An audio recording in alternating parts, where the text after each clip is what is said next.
cameras. What are you going to do about them? First, against them. Secondly, So the question, go ahead. what about flock cameras? So I think flock cameras are part of a bigger problem. It's this whole surveillance age that we've allowed on us. Much of we're enabling ourselves. We do that of our own volition with our, every time you check the I agree thing on the new phone or something, you've agreed to having all your data shared, and that's a bad thing. We've found ourselves in a horrible spot there. I think that's driving the whole AI data center to some extent. I think we're driving additional capacity in it. I'm greatly concerned about the AI data centers and the energy, the electricity they're going to use, the water they're going to consume. We, according to TVA, we are at the notes I got from them, this is the fourth worst year in 152 years of being measured for drought conditions in the Tennessee River watershed. That's a heck of a statement if that's correct. So for those reasons, I think AI data centers are bad. I think if we give up our ability, and I think they're connected, that's why I'm tying this. I think that if we give up our cognitive ability to solve problems, that it becomes a modern day Tower of Babel thing. And I think that things like flock cameras and constantly monitored systems other than flock cameras feed that data all into these centers, and it's going to be every expenditure we make, every word that we utter, and every place we travel. And at some point in time, I know not to trust people in positions of authority. They're going to use that against me. So I think first and foremost, no Tennessee dollars spent in recruiting any of those in or subsidized in any of it. And I don't know that we're subsidizing the flock cameras now. I think in most cases, whoever the company is, the big company that runs the flock cameras, they're making deals with the locals to put the cameras in just so they can sell the data, because it's a very lucrative thing for it and build that data. I don't think we should tolerate that. I think it's a great Fourth Amendment violation. How we fight it, I don't know that I've got my complete head around how we get down the ones that are already put up, brother. But as far Well, I can tell you, but it ain't legal. well, yeah, a 12 gauge would probably do that with most of them. Yes, I suspect it would. We'll probably have to get some kind of ordinance that's okay to discharge a 12 gauge. And so I'll tell you when I first noticed them, and I'd heard this, and I didn't know that I believed it. But I knocked doors down in Memphis and Orange Mound and places like that. I'm going to tell you, friends, there's a camera on every pole. And I understand that there's a high incidence of crime and violence, but that doesn't justify the flock cameras. And if it's not justified in Memphis, Tennessee, where that we've had to send the Guardian because of the violence, why in the world would we allow that constitutional infringement in Bledsoe County or Rome County? I'm absolutely opposed to them. I don't know that I've got the good answer about how to get rid of them yet, other than what your first summary was. And that would probably make lots of headlines. I could raise money on that. New governor of Tennessee saw shooting down flock cameras.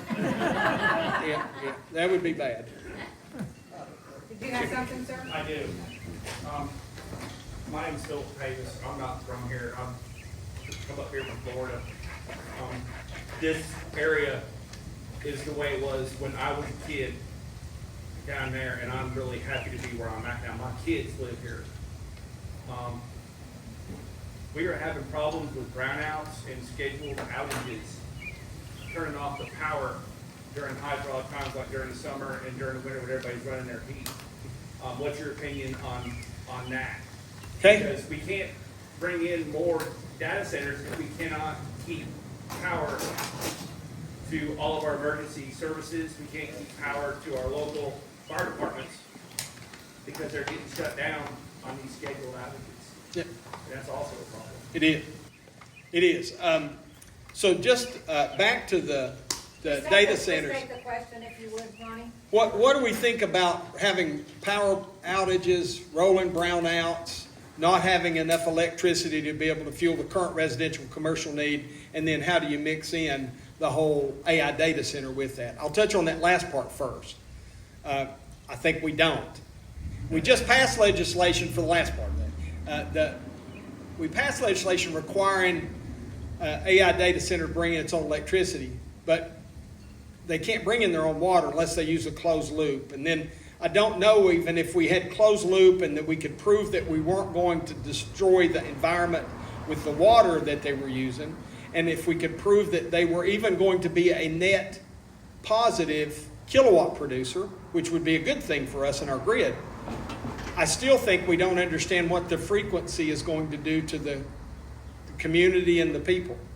Because there's some kind of electronic frequency that's going to be around these large centers, right? And I don't know that we understand that yet. I think Tennessee's going to be better off if we kind of stiff-arm this whole thing for a little while. Let everybody else incentivize do over what they want to do within their states. I think we're going to increase the value of our property by doing that. I really do, by being the difference. So now let's talk about energy. So other first in the nation things we got a chance to carry. We did not have an energy policy in Tennessee until I got to the General Assembly that I'm aware of. I couldn't find one. So we did a resolution to have a Tennessee energy policy that would put us at a net exporter of kilowatts. Here's why that's important.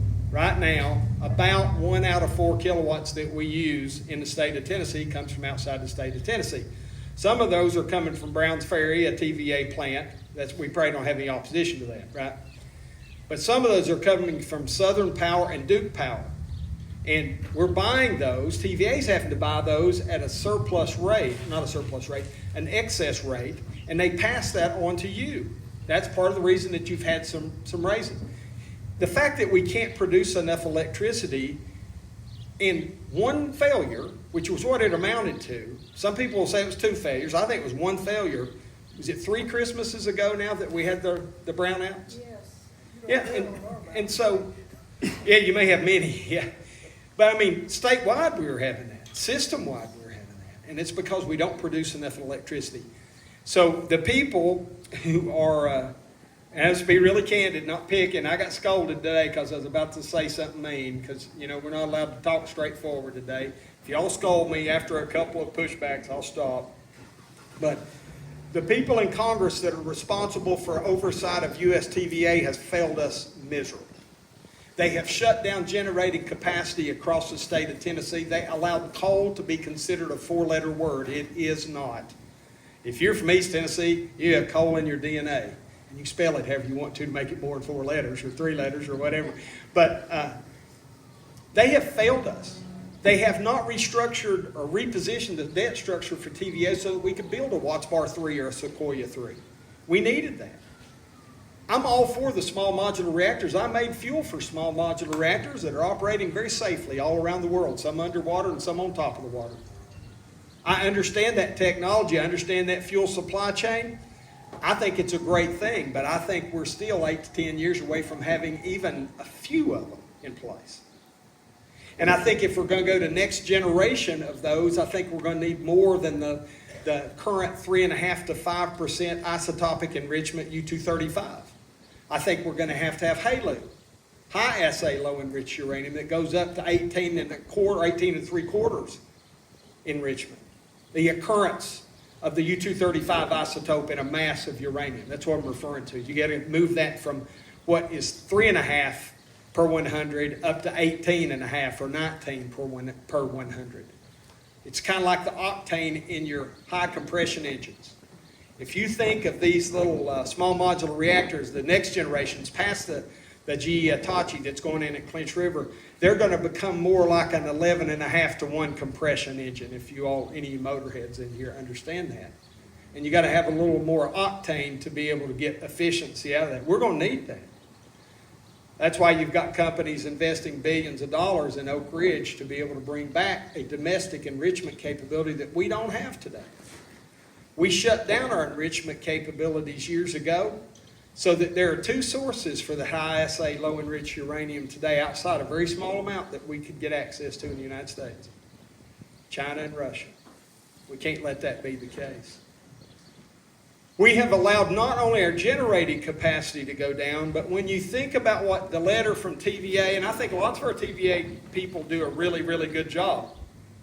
I do. I think that some of the boneheads that we've put in charge of it have failed, and I think our congressmen have failed. I didn't realize this until Congressman Rose was on one of the, I think it was WTN Super Talk, I think is where he said this, that he was like the caucus chairman for TVA oversight. Lord have mercy, I'd never admit that if people didn't know it. He should have been quiet about that. He should have stuck to the I'm a CEO or I'm a farmer line rather than that. But they failed us miserably. Transmission lines. I talked to an electrical engineer this past year. I'm not an electrical engineer. He said to me, I asked him about the coal-fired plants. We're up in Upper East Tennessee, and he does some of that kind of power distribution work.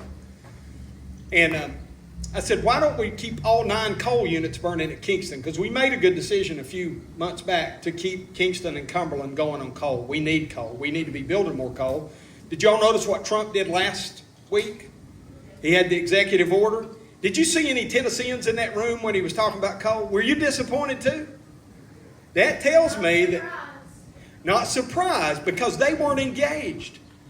And where was the caucus chair for the doggone USTVA oversight if we're going to mine more coal, and that was primarily Powder Basin in Wyoming, but it was also about building coal-fired plants, and they specifically mentioned Tennessee, West Virginia, Wyoming, Kentucky, Indiana, I think, but we didn't have any Tennesseans in the room, and I'm like, well, I guess they're campaigning. But anyways, I digress. I'm having fun. I'm not trying to be mean, I promise. You can't be everywhere all the time. But transmission lines, I asked about the 9 coal-fired units, and we've got combustion turbine units coming in and some battery storage coming into Kingston at some point in time. And I asked this young man, he said, and again, he's an electrical engineer, and I guess he thought, when he looked at me, I think more like a plumber, which is probably true. But he said, think of your power transmission cables as like pipes. You can only put so many kilowatts through those, or so many watts, so many amps, however you want to measure that, else they'll rupture. And he said, if we tried to operate all 9 coal-fired units in Kingston and the new gas plant that's coming online, he said we'd blow all the lines out. Now, we need that capacity to generate, but we don't have the transmission line capability. Again, we failed on that miserably. We better correct that. Second thing I did my second year in the General Assembly, we restructured the State Energy Policy Council because I wouldn't even think about it, this old governor thing. I was just ready to get out of politics in general. I wanted to leave it better than I'd found it, the old Boy Scout thing. And we restructured the State Energy Policy Council with volunteers. These are non-paid people. And they're everything from nuclear criticality experts to nuclear waste experts to power transmission experts to oil and gas extraction experts to even crude oil processing experts, because we have 1% of the nation's sweet crude refining capacity in Memphis, Tennessee with Valero oil. It included, and they're fed by both pipe and barge. That should be 2%, 3%, I think, but that's another story.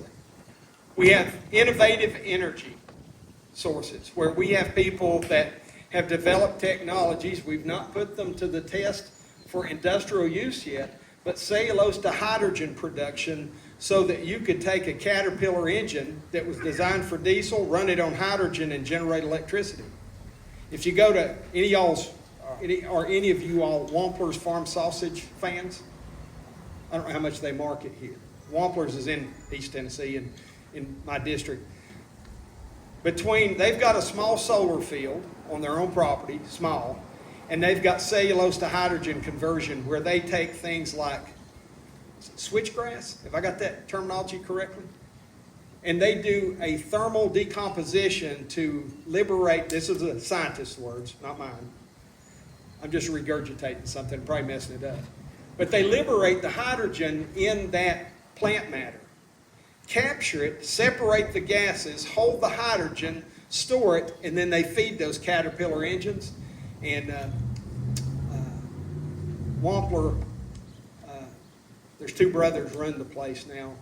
And John Ed told me they can come out completely off the grid. If you understand sausage making, you understand that it's one big refrigerator where they kill hogs and butcher them that's as big as a city block or bigger. They use a lot of electricity, and they can do that. We ought to be thinking about those things. That's probably enough. I've bloviated enough about energy. We need to fix that. We need a seat at the energy table first. We've got that now. We just need to assert it. Secondly, let's get the subject matter experts in place. And let's not just allow some federal politician or federal agency to tell us what, when, and how we're going to make electricity, since every one of those facilities inside the state of Tennessee is on Tennessee soil. We ought to be having a little bit of say in that. Yes, ma'am, Amy. I have a question from one of the Bledsoe County citizens that can't talk because he's moving cows right now, and he has a few hundred head, so he's considered a small farmer, and he would like you to support small farmers, which leads to the question, have you thought about what we can do, you can do, to help small farmers? And there's also another small farmer in Middle Tennessee that also talks about how her taxes in the Greenbelt are just astronomical. So 2 or 3 things. First, taxation is one of the ways that government can constitutionally help all residential homeowners and farmers. And so if you restructure, I don't know that I talked about this here today, but one of the things I think we need to do in Tennessee is reform property taxes, including what we're doing with greenbelts. Most of y'all understand how greenbelt works, right? It's 15 or more acres. I think that we've got enough small farms now that we probably need to be looking at not only expanding. We went to like 3,000 acres, I think, a couple of years ago in the expansion of the greenbelt. But I think we probably ought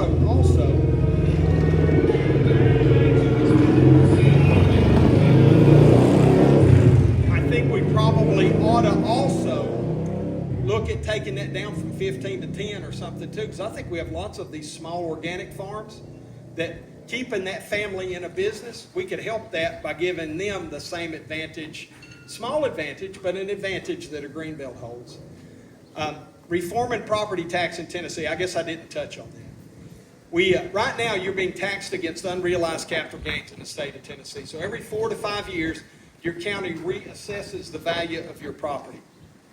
And so some of you all bought here. If you moved here in 2020, you paid $250,000 for a house and some acreage. And today it's appraised at $350,000 or $450,000 or something. I don't know how much they went up in Bledsoe County. But then your taxes are assigned against that value. That's a taxation against an unrealized capital gain. You have not realized that. Someone has just told you it's worth that. Maybe it's worth much more than that. But it doesn't matter until you sell it, right? And so we offered a piece of legislation this past year that would reform property taxes in Tennessee would stop that taxation against unrealized capital gains by fixing at 2020 what the property value was or what you've paid for it since. And so then if you bought in 2020 or 2021 and you paid $350,000 for a farm, that's what your value would be until you sold it, very basically. And then if I come along 20 years later and pay $700,000, that's my value. I think it simplified local government. It takes some of that assessment out. I think that was a good thing. I don't think it cost the counties any dollars because it fixed at an amount we already had. So you couldn't say, well, you're killing my county budget. It would force a greater transparency in what your rates against that base are, because this shell game that we play every year on the next year net neutral is less transparent than it ought to be, in my opinion. It's far too complicated. Secondly, not so much related to Amy's question, but I think it's an apostasy that we have Tennesseans who fall behind on their property taxes and get evicted. I don't think that should ever be the case. I don't think you should be able to be kicked out of your home, and that bill had that, for delinquency in property taxes. If I fall delinquent in my property taxes, when I die, my estate's going to be settled, and whatever the county's gotten a lien against on my property for taxes, they'll get it then. Or if I sell it, they'll get it before it's part of the closing thing.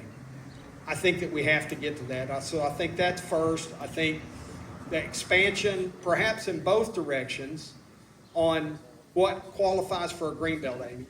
And the way I say going down more than just going up, because in East Tennessee, you have very few people that are farming 3,000 acres, right?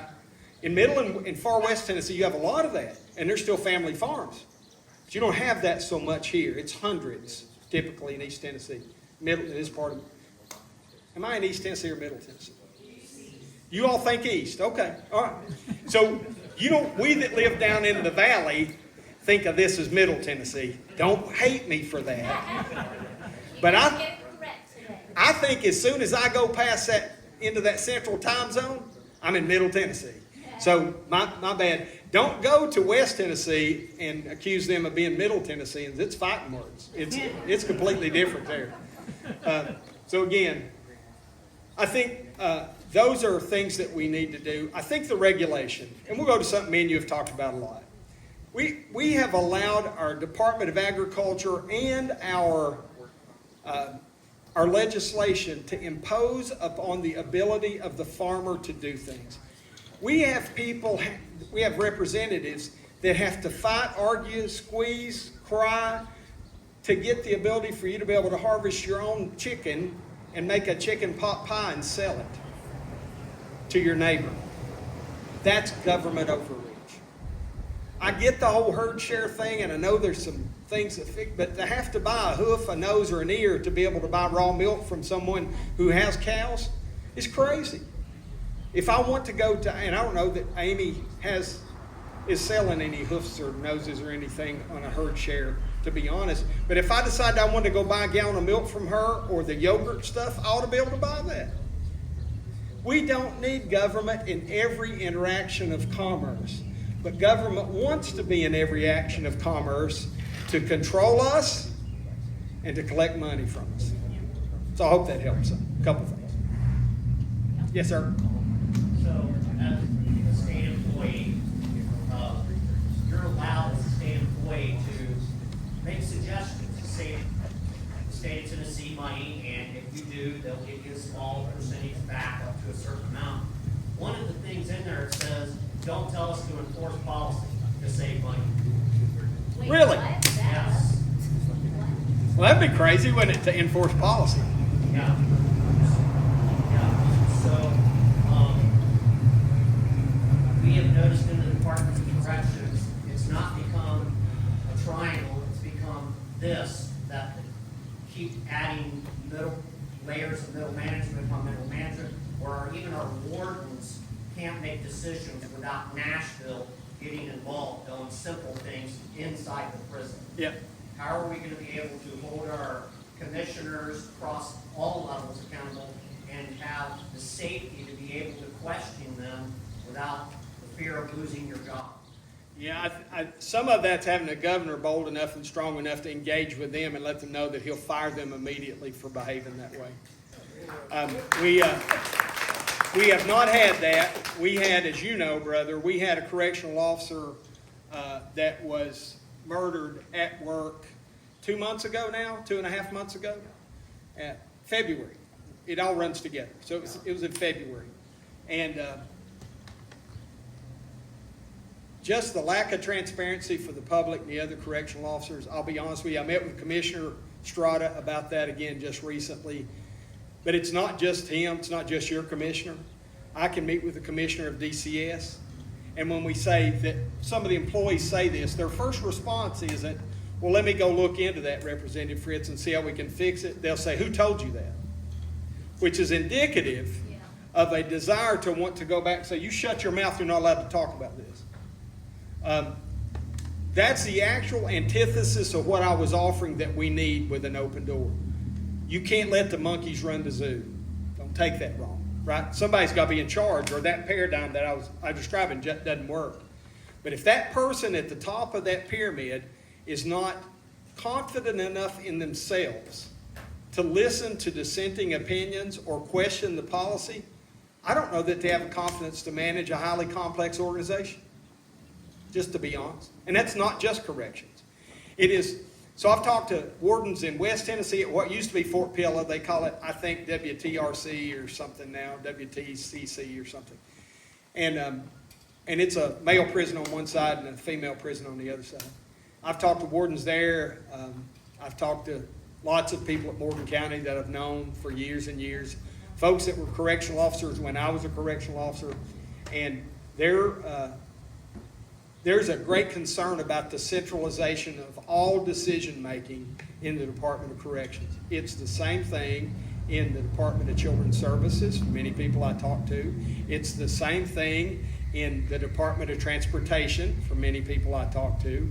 They talk about things, I use this phrase a lot, and it's never meant to be offensive. I just grew up hearing this, and I think we skirt around words too much, but the whole too many chiefs and not enough Indians paradigm. We have too many people in charge, as you did with your whole inverted pyramid thing.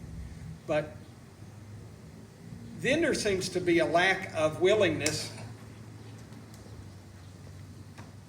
There seems to be a lack of willingness to say that was my fault, right? It usually becomes, well, somebody did that. Because that's what happens when you have anything that is not one person in charge. And I think the open door policy and the expectation is going to be tremendously important. But for that to work with your commission, I have to do it. Because if your commissioner has an open door policy and goes through the motions and then lights you up on your next evaluation because you question how closely we hold to the policy on the doors, or whether the locks really did work or could be jimmied, or all that thing, right? Or only use policy when it's good for them. That's right. Yeah, selective use. Yeah.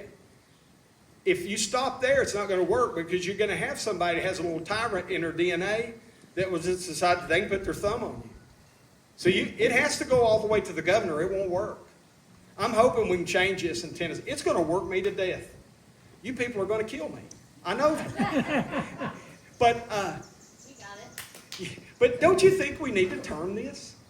Yes. And don't you think part of the reason, I know when people hear me say things like the whole PSD team for the governor and the speaker and all that, and they say, well, Monty, it's a dangerous world. It is a dangerous world. I make a lot of people mad with what I say. I fully get that. That's why I go fully prepared everywhere I go. I married the meanest woman in Rome County. Do you notice how I set that up? Y'all were thinking something else, weren't you? I dwell under the shadow of the Most High. Will not be the first time that someone's tried to kill me. I trust that the Lord God Almighty has my cover. And I might not make it home tonight.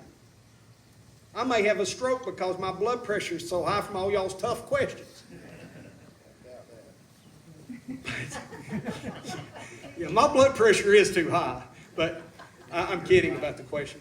But really, I'm not saying live recklessly, friends. But hadn't we am I the only one here that's just sick of wimpy males that are scared of everything? Oh, amen. I'm sick of it. I'm sick of a culture that we can't say what we think because we're afraid the person will be offended or sue us, or we'll get fired. Let's put our big boy pants on. And I'm talking to just the men now. I think most of us want that.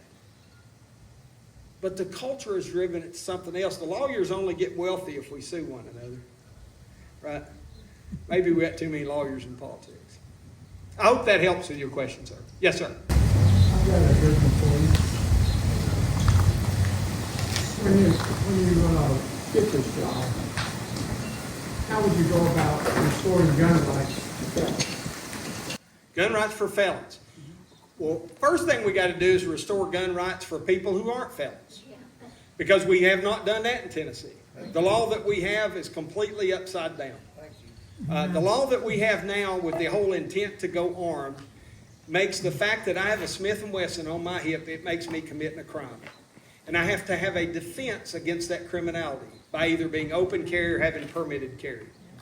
And if I have my 30-30 or my shotgun or my, that dreaded AR-15, if it's there in my car and I've got ammo within arm's reach of it and I'm not going to the range or going hunting or going to have it worked on or just person, I've committed a felony in Tennessee. Y'all realize that? That's crazy. And that's talking about somebody with no criminal record. So let's talk about now that. So I mean, one more on this, because I don't want to miss that question. What you're asking is a super important thing. And I think we got to change it some. To send a kid off to college, or a young man or a young woman off to college, and tell them that they can't carry a firearm, you cannot find that in the Constitution, that campus carry is prohibited. I know 6'5", 250-pound men that are playing college football that ought to be able to carry a pistol if they want to. I also know 5'2", 98-pound young ladies that have gone off to ETSU, that they're part of this movement with Young Americans for Liberty to want campus carry. We had legislation this year. I've carried a bunch of gun rights legislation. I'm the only one run for governor. I don't know if I said this. I say this everywhere. I'm the only one that run for governor of any party that has done anything successfully, or even an attempt, to be quite honest, to protect your gun rights. You can't find anything else the others have done. As a matter of fact, they've whiffed. They've been to the plate. They've had a chance to swing, and they decided to step away and try to take a walk with one big beautiful bill in the National Firearms Act. They have failed us miserably there. Federal politicians, and most of our state politicians have, to have 75 Republicans that every one of them will tell you they support your Second Amendment. And yet when I take that bill that I carried this year, House Bill 2514, that would have been full comprehensive carry, and I couldn't get my weak committee chair to hear it, and the Senate chairman rolled that bill to 2027 to try to stop it. So I exercise a procedural move, or what's called a Rule 53, to move it directly from its status onto the floor for a vote. I got 21 votes, 17 Republicans and 4 Democrats, and everybody else voted not to do that. That means that there's only 17 Republicans that really give a crap about your gun rights in the Tennessee House. That's what that means. And you should light them up. Let me finish that thought. Hold that thought just a second so I don't forget his. You should light them up for that. That's Senator Gardenhire. Oh, yeah, it's Gardenhire's one. Yeah. He's our senator. Yeah. Oh, is he senator here? Yeah. I don't know how far over here, but yes. Well, I'm sorry. I'm sorry. I'll get you in just a second, brother. Let me finish this question. So, to felons, here's what I think we've allowed to happen. And you see me moving. I've got bad knees. And I won't be able to get in the car if I don't dance a little bit up here. So for your entertainment, I'm going to do this little dance. I think under God's economy of justice, there is a point where it is finished. Christ did that on the cross. I would go to hell if it were not the fact that he took those nails for me, that he shed his blood on that cross, and he become a final payment, a propitiation for my sin. And he used those words on the cross. He said, "It is finished." All through God's economy of justice in Scripture, there is a finish point. There is a forgiveness. There is a jubilee. There is something where that price, that penalty has been paid. Now, people sometimes will say Monty is pro-death penalty. I'm a firm believer that all life is precious. I'm a firm believer that if you write a ticket for speeding just to make revenue, you're immoral. Your society's immoral. I am convinced that if you incarcerate human beings just to incarcerate them, give him my phone number, Nisi. He tried to call me. He got the wrong number. We talked. He's wanting me to do something for him. To incarcerate a human being, just to incarcerate them, or to incarcerate them for profit, back to the Department of Corrections. We have 6,000 inmates in the state of Tennessee, by the last count I got from the commissioner, that are in private penitentiary. That is immoral. We need to get out of those contracts. To make profit on the incarceration of human beings is an immoral thing. I just don't know how you get around it. Finally, to execute somebody, just to execute them, is an immoral thing. That's the reason I hate abortion. Whether it's a jelly bean-sized baby in the mama's belly, or whether it is an old person that I've become no use to people anymore. It's immoral. But there has to be a consequence. But there also has to be a finality in that. So for some crimes on the scale of economy of justice, those men, I'm making sure we don't have little boys and little girls here. We had a little boy in the earlier meeting. I couldn't say some of these things. Most rapes are male on female. Most. Not all, but most. I think that aggravated rape, I tried to pass that this year, that man that's committed an aggravated rape, that if he is a factor, and we added some factors in this to get it to the death penalty, there ought to be an opportunity to put that man to death. I'll just say that. I think that people that human traffic, I promise you I'm getting to the gun rights. Bear with me. You got to look at the whole story on this. Human trafficking, whether we're selling human beings for labor or for sex, or one of the conditions I added in that bill, if I'm a 25-year-old thug and I hire a 16-year-old to go do a carjacking, and that carjacking results in your death, his life is ruined as a 16-year-old already, even though he's a minor. You know who ought to be eligible for the death penalty? The 25-year-old thug. And you hear this and you say, oh, Monty's too much on this death thing. I'm just telling you, there has to be a consequence. On the other end of that, we have men and women that commit first-time felons. And all crime, stealing chickens is a crime and a sin. But they commit what we would call a lesser crime. It's not up in that echelon of life in prison or the death penalty. And they serve their 5 years, and whether they flatten their time or whether they complete their parole, and they, first time, especially nonviolent offenders. I can even get there with but to get this through, we'll have to start with the nonviolent. First time offenders, finish their time, parole, whatever, pay their court costs and restitution. And if they have maintained a good record while incarcerated, because I think people need an objective, sometimes some hope.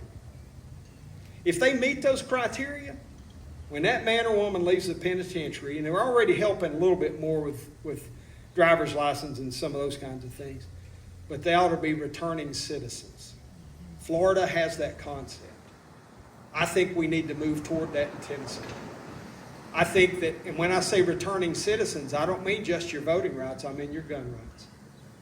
I talked to a man in Memphis, old man, happened to be an old man, happened to be an old black man.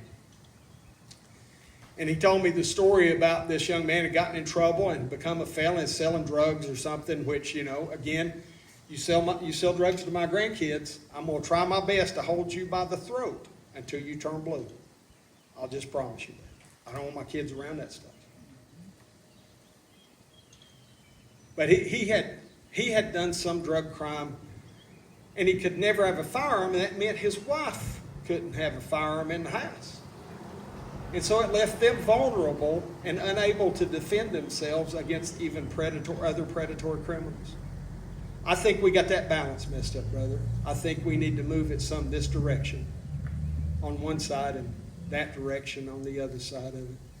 Because I think hope is a great motivator. And I think some of the things that we've passed have taken away some of that hope. I hear from wardens and correctional officers all the time that some of the truth in sentencing stuff that we passed takes away any motivation for that convicted criminal to behave themselves in a penitentiary.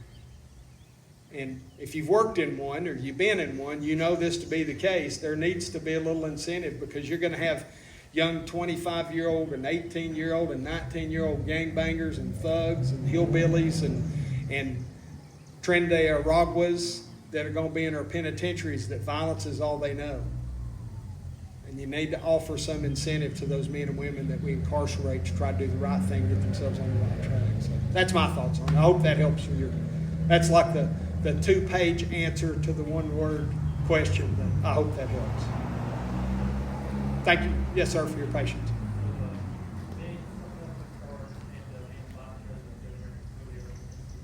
Yes.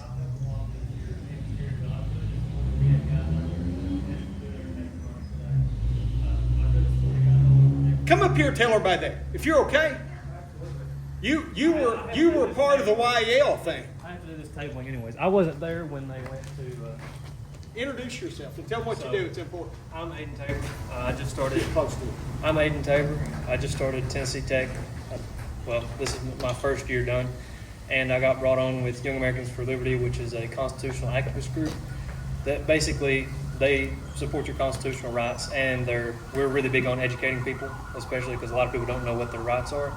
And through that, through Monty Fritts, there's a campus carry bill that he introduced, which would allow any student on any campus in Tennessee to be able to carry a firearm with them lawfully, which it's not as important in places like Tech where there's not a lot of violence, but in places like Memphis and UTK, there's a lot more. And it was Young Americans for Liberty passed the Lake and Raleigh Act in 2023 that allowed pepper spray and tasers and other forms of non-lethal protection for students. And we believe that the next logical step is having the full rights of your Constitution to be able to protect yourself on campuses.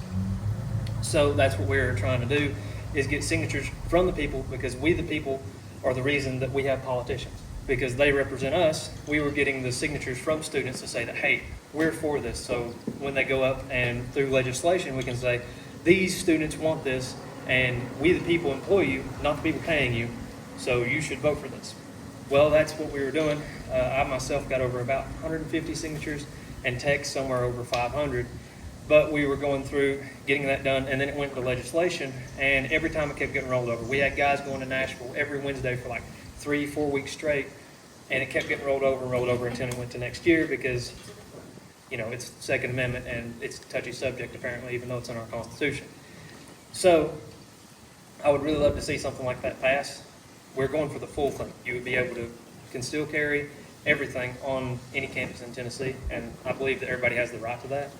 So that's what we were doing there, and I was wondering how, as the governor... Before you ask the question, I want you to go back and say something you said I don't know that everybody caught. You said we're the people that you work for rather than the people paying you. Tell them what you mean. So the government itself is representation of the people, because you can't necessarily have the people vote on absolutely everything. You know, that would just kind of be illogical. So they're supposed to represent you. And through that, through getting votes from people, or getting signatures from people, like the students on campuses, I think it was somewhere around 5,000. I'm not 100%. How many signatures have you got? Don't remember how many signatures. Bella Streeball had most of that up for me. I know I signed it, and there was a group at UT. I know it was lots of signatures. Mm-hmm. But we somewhere around 5,000. So that means that 5,000 students across Tennessee want this put into place. And basically, we get to bully politicians. I get the fun job. Everybody else just signs the piece of paper, and I get to bully politicians with it, because you basically lay a stack of these signatures on their desk and say, hey, we would really love if you voted for this. You know, we're the ones that put you in office, and it would be a shame if these 5,000 people really didn't want you to be there. You know, so we just get to bully them with the signatures of the people that they represent, not the people that pay them. And who are the people that pay them? That's what I want you to do. We are the people that pay them. We're also the people that pay them through taxes. Not the whoever signed, or I guess they don't sign checks anymore, but it's not whoever signed the checks.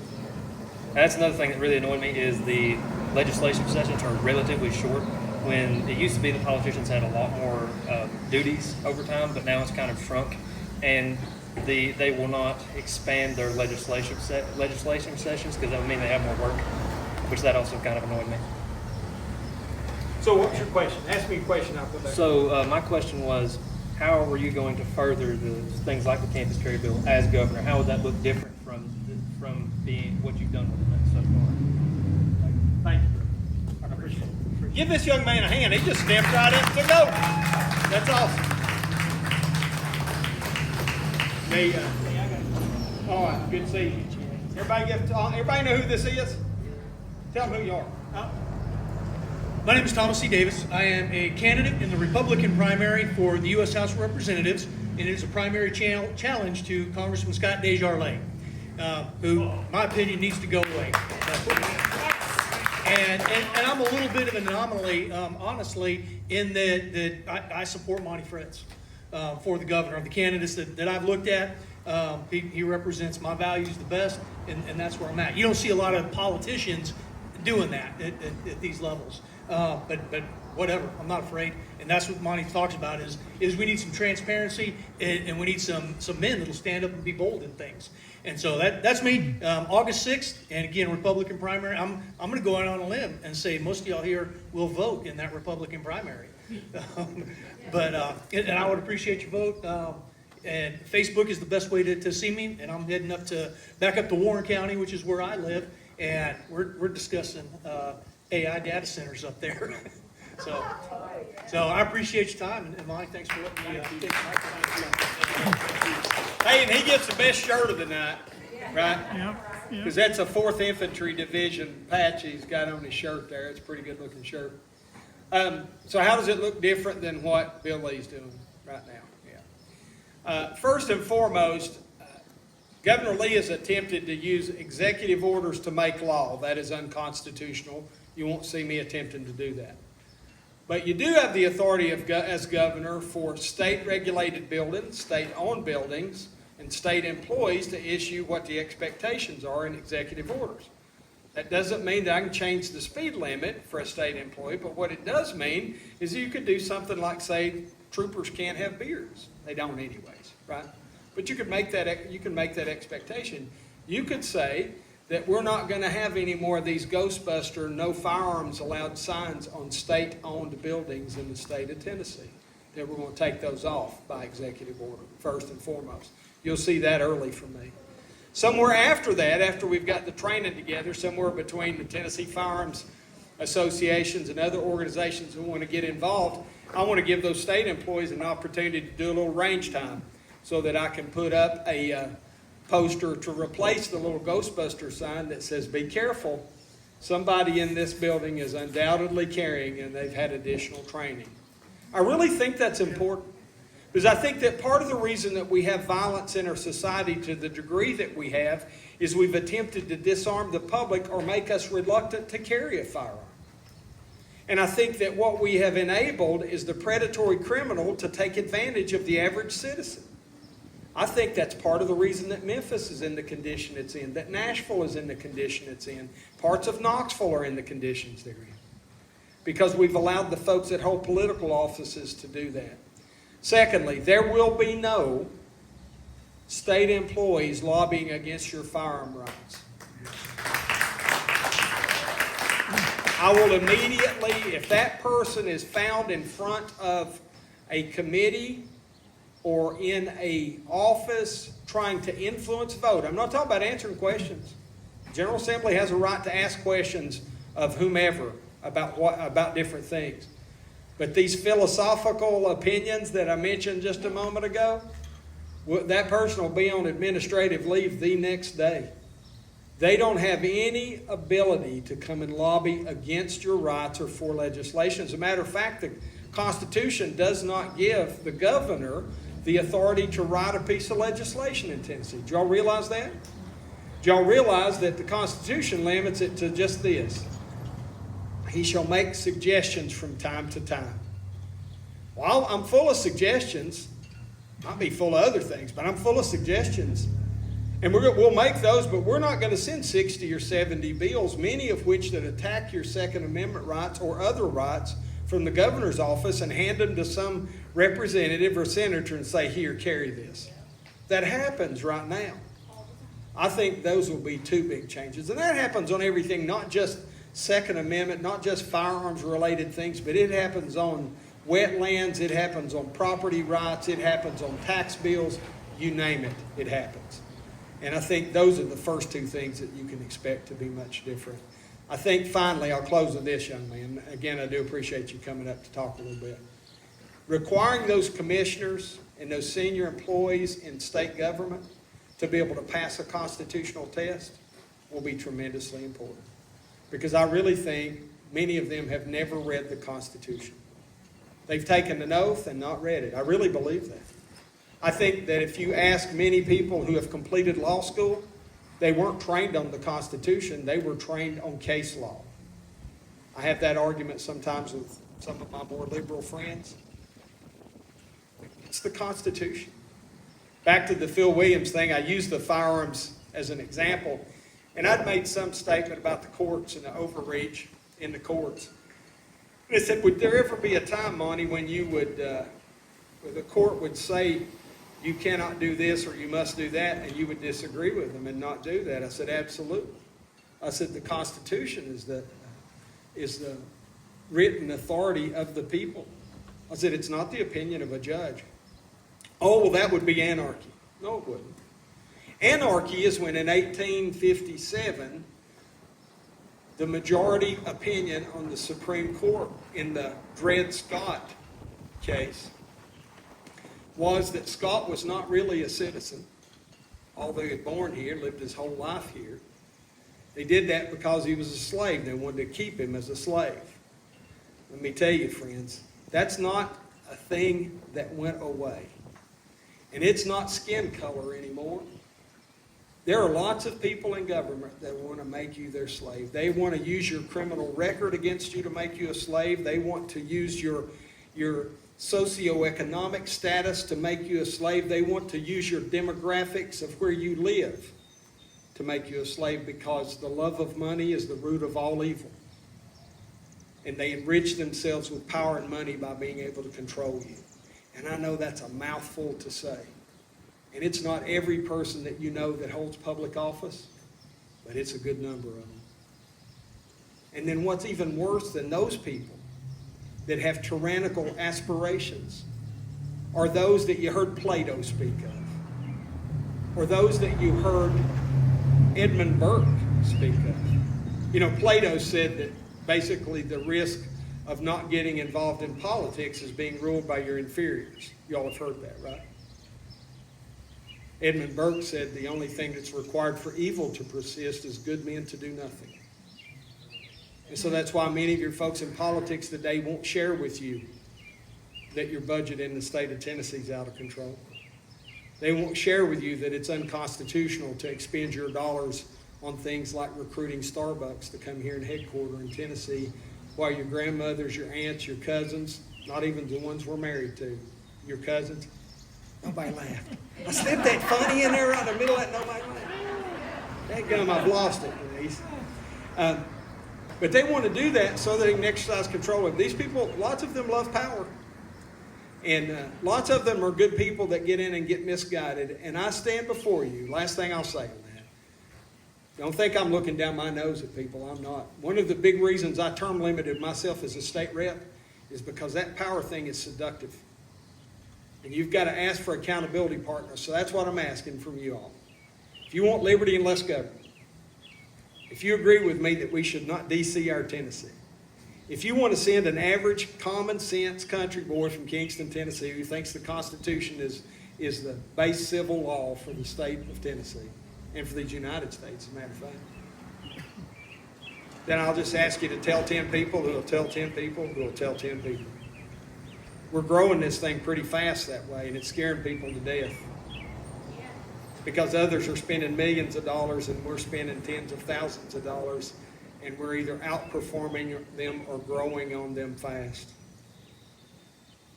Don't believe the propaganda pollsters, my friends. There's a whole industry, or racket is a Roane County word. There's a racket that goes in doing polls and making you think, well, it's all over. I've got to pull for the Patriots are going to win the Super Bowl, so I'm going to be a Patriots fan, right? I mean, didn't we go through that a lot with Tom Brady? People think that way, and they use that propaganda against the citizenry to get people elected. And then if that doesn't work with the propaganda polls, where you all know what a straw poll is at like our meetings and stuff? Well, let me tell you what has happened with some of our straw polls statewide. I don't know that I've told this into a big group like this. But yet first you have to pay some inflated price sometimes. And I get the whole fundraising, but I've had some of these parties, I won't mention Montgomery County or Rutherford, yes. I've had some of them ask me for $10,000 to get to speak for 3 minutes. Well, you've been around me for an hour now. I can barely introduce myself in 3 minutes. I've been asked for $15,000 and not even assured an opportunity in Shelby County that I was going to speak. Yes, sir, I promise you. I have had counties send me letters and say, well, we'll let you speak for 5 minutes for $5,000, 7 minutes for $7,500, or 10 minutes for $10,000. We've allowed money to get out of control in politics. And it tilts in the bias of the favor of what I thought the young man was going to talk about when he said the ones that pay. Yes, we do pay the $28,000 salaries for the state reps, but the pay that is the most detrimental is when the lobbyists come by writing checks from the big political action committees. That's the payment I thought you were going to talk about, because that's really what's driving them to hate your gun rights. They don't think they work for you, they think they work for the PACs. And then when you look at the federal politicians, they've taken money from not just PACs here, but they've taken foreign influence PACs. When you wonder why they won't stand up against this geoengineering thing, it's because somebody's putting money in their pockets to keep their mouth shut. In some closed room, in some dark place in Washington, D.C., and in Nashville, Tennessee, there's a transaction that takes place, and it may be, some of them I think are bought cheaply. And it may be $500 and it may be $5,000, but they're told how to think from that point on. Boy, we need to fix that. I think you all need somebody that will argue with you, but at least come out and talk to you. And I think I'm the only one that's going to be willing to do that. So if you want liberty and less government in Tennessee, tell all your friends, empty your contact list. If you're a Christian, pray that I'll do what's right and holy in God's eyes. Pray that I'll remember my oath to the Constitution. And pray that I'll keep a servant's heart. I struggle with that sometimes. I have a saturation point, a fun meter, if you will, when it comes to stupid things. And every now and then my fun meter pegs out. And I say something my mama would not approve of me saying it. And even more importantly, I told you I was married to the meanest woman in Roane County. So I really catch it there on the drives home and stuff, saying things like that. Yes, ma'am. I'll stop my rambling. This will be the last thing I say other than answering your question. One more time. I love you in Bledsoe County. I appreciate the fact some of you come from other places. I appreciate you being willing to come out and ask questions on an evening and listen to me. And I'm going to love you if you don't vote for me. Pray for me. Pray for the other people.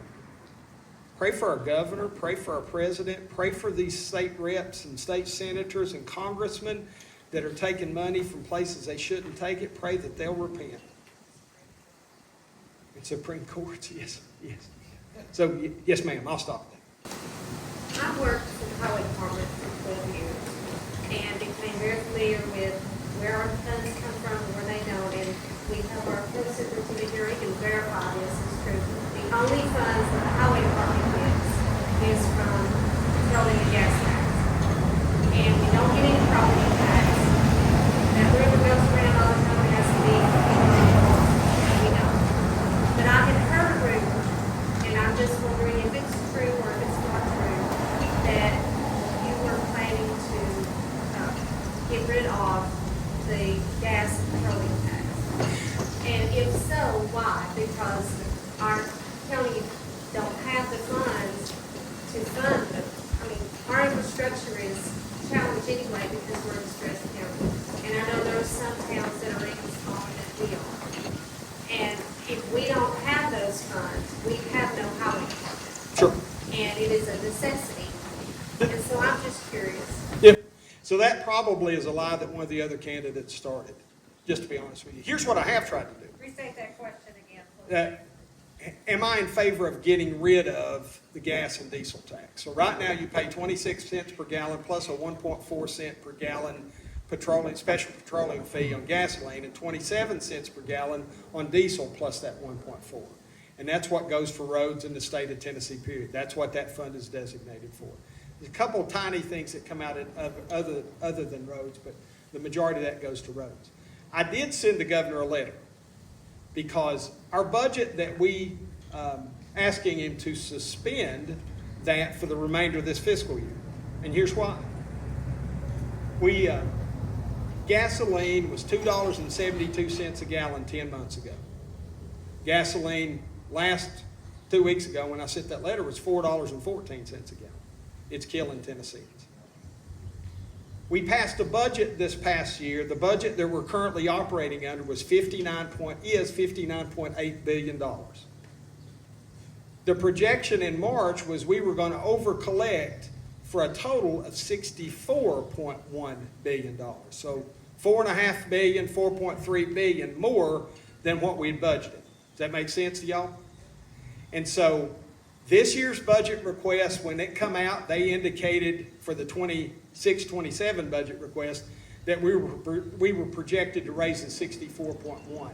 So that means we're going to have more money than we needed in the budget. The Fiscal Review Committee for March published their report in April that said that statewide and we got $350 to spend. Do we need to work that extra shift overtime? The answer is probably no. And those dollars won't go into some rainy day fund. That's not the way our budget works in the state of Tennessee. So, answer is no, I don't want to end it forever. I like that. As a matter of fact, I think I'm the only one that's fought back a little bit on, we added electric vehicles to that tax recently. So, if you drive a Tesla, you never go up to a gas pump, right? And there are other cars that are all electric. And 2-3 years ago, we put a tax on all electric cars for $100 when you register them, when you buy tags. Since they're not buying gas, but they're still using the roads, and that's why we pay for the roads that we collect that. Well, Tennessee government, being Tennessee government, didn't just apply that to all electric cars. They applied it to hybrids. So if you have a Prius, most Priuses have an internal combustion, all of them have an internal combustion engine that's hooked up to what Toyota calls a hybrid energy drive. Hondas have that. Honda CR-Vs have that. Ford Mavericks have that, many of them. And you put gas in them, and between the regenerative braking and the internal combustion engine, you make your own electricity from when it runs on electric intermittently. Well, we're taxing them too. So the only tax that I have approached to take off is stop taxing those people that have hybrid cars, that $100 that we shouldn't be taxing them. Tax the Teslas and the all electrics, but not the hybrids. That's the only thing I've talked about removing. Thank you for asking that question. I appreciate it. Yes, ma'am.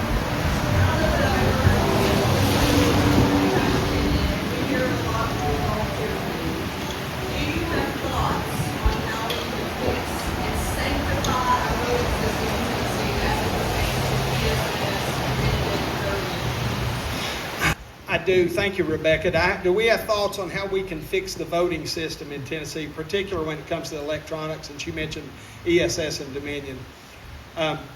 First, I think that we have to adopt something that we hadn't had in Tennessee, and that's a continuous improvement posture toward our elections. I don't trust anything electronic now, and I don't trust our votes to be electronically transmitted.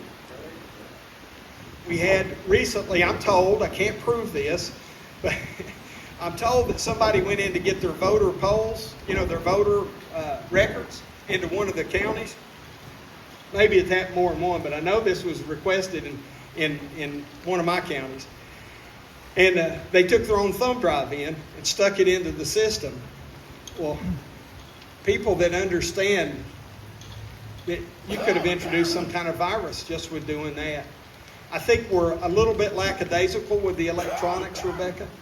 And I think that we have seen with the election being stolen in Trump's second term, that electronics had a big part to it. So many of us were screaming, and the Mike Pences and the Marsha Blackburns wanted to certify the vote, right? And they did. I think that brought much death and destruction on us. So I think that continuous improvement probably takes us to a certified currency grade paper at some point in time, but that doesn't just fix it in doing it. Because if you're from here and you know the Battle of Athens, you know that in 1946 we were still in elections with paper. Somebody said this to me. He happens to be running for Congress too, and I don't want to get him in trouble, so I won't say his name on record, but he said, there's not been enough hangings and firing squads is what the problem is. And I will say, and it wasn't the one that was here. I'm not putting Tom in front of that. But I think that's the case. There's no consequence. We let it happen and there's no consequence. Most of us average people saw this and knew that there was something wrong with that crazy curve that happened that night. Same thing happened in Kentucky, if you'll remember, very similarly. LA as well? Or is that what's happening now? Yeah. Oh, yeah. Yeah, I saw that Vance had said something about that.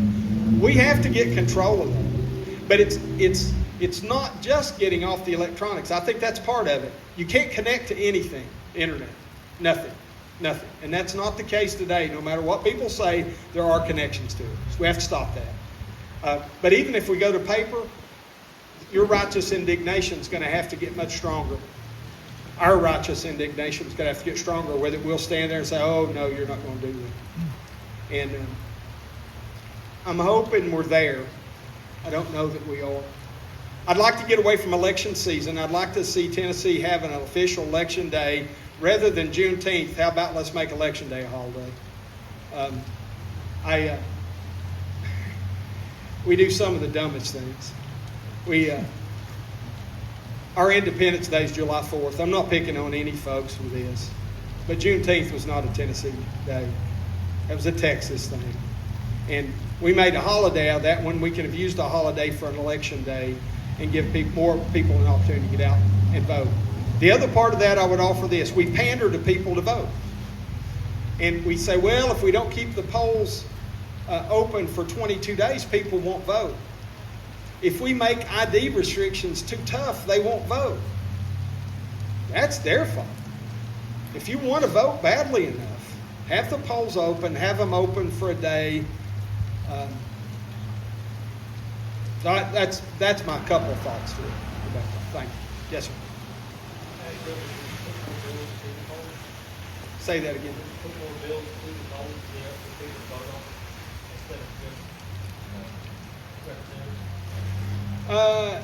Don't know that we have constitutional opportunity to do that, brother. Restate the question. Would we put more bills through the polls to be voted on? You're talking about like referendum things. Yeah, I don't think our Constitution aligns with the referendums currently.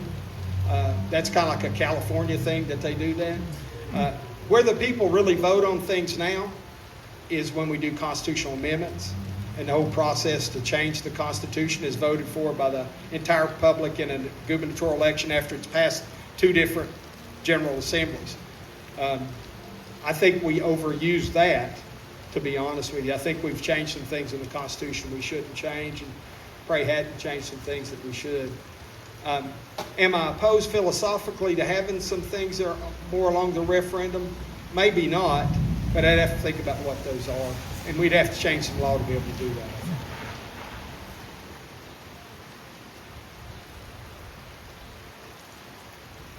All right. Any other questions? I do want to bring something up with the whole, the alarm thing. I've been here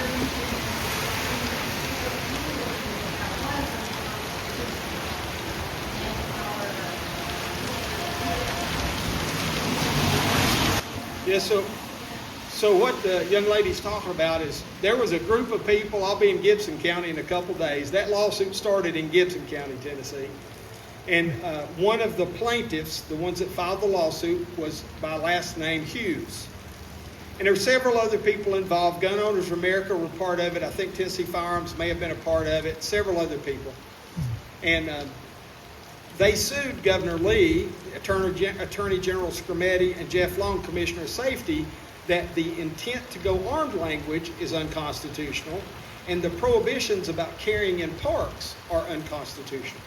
So a 3-judge Western District panel Chancery Court for the state of Tennessee heard that case. They declared it unconstitutional, just as we all suspected, both those things. So rather than celebrate a restoration of liberty to the people and remove that language, and the bill that the young man was talking about, and 2 bills I carried this year, had a removal of that intent to go armed language in them. So 2514 is the one you mentioned. House Bill 1737 specifically dealt with just intent to go armed. We did 2 bills because it was important enough to try to get at least one of them through. We got none of them through because we don't have people that believe in your Second Amendment rights. So it gets, that goes out. Tennessee Firearms, a number of us in the General Assembly were like, they're talking about appealing this, which meant the Lee side, the Governor Lee side, and the Attorney General were going to say, all right, Western District, Chancery Court, we don't agree with you. We're going to appeal that decision. And that's what I was talking about, using your money to fight against your rights, because they're paying the attorneys to appeal that court victory. They're using your money to do that. Your money to do that. And so they got to stay, which means we extend that unconstitutional code in the state of Tennessee. There were, I'm big buddies with Richard Archie, who's a Western District TFA person. John Harris and I get along really well. And so we talked about it, and there was supposed to have been a letter coming out. Please, Mr. Attorney General, advise the governor not to appeal this. And they called me and they said, Monty, will you sign that letter? I said, absolutely. So I waited a day or two, and I called the person that was supposed to write it, who wasn't going to write it. So I wrote the letter. I sent it out to 25, not all 99, not all even 75 Republicans. I sent it to the 25 people who said they're the most pro-2A Republicans in the House. 11 of them signed it. 11. Now, had I sent it to all 75, might I've gotten a few more. It's possible. But again, I sent it to those that will pound on the desk and tell you they're a Second Amendment supporter. And only 11 of them signed it. A couple days later, one of the young man that was supposed to have written the letter for TFA and one other person, they wrote a letter, they signed it and said they're separate. So that's a total of 14 people in the House that actually stood up against this. You'll see, and I'm not picking on him, just the truth, Representative Todd from Madison County, that morning that appeal process was going to hit the fan, he had called me and asked me a question about, and he'll tell you he's a big 2A supporter. And he called me, he said, how are you so effective with your social media? And we talked, and I'm like, why is he asking me? I can barely spell social media. And so I mentioned that. He said, I disagree. He said, we've got to get the courts to rule on this so we know how to write the law. That is not the way that's not the way it works. That's right. The legislator writes it, and then the governor either signs it into law or appeals it or whatever, or vetoes it or whatever. But anyways, some of those people, they'll put out news flyers and spend money telling you how much they support your rights, but when the rubber hits the road, they don't really. And they do what they're told in Nashville. And unfortunately, Chris is one of those people. There are many others. I think they should all be fired. Unfortunately, not many people's running against some of those folks. Nobody wants to do this. I understand why. But we're going to have other folks that believe their rights come from God and won't waver on it, and that the Constitution is the supreme civil law and will stick to it and do their very best and still make mistakes sometimes. But if we don't have some more people like that start running for office, our grandkids are in trouble. As a matter of fact, our pensions are in trouble. It ain't even going to go to just grandkids. It's going to hit us. And so thank you for the clarification. We want to thank everybody so much for coming out. Really appreciate that a lot. And thank you, Monty and Denise, for coming out to Bledsoe and telling us what you think about everything and answering a few questions for us. Thank you very much.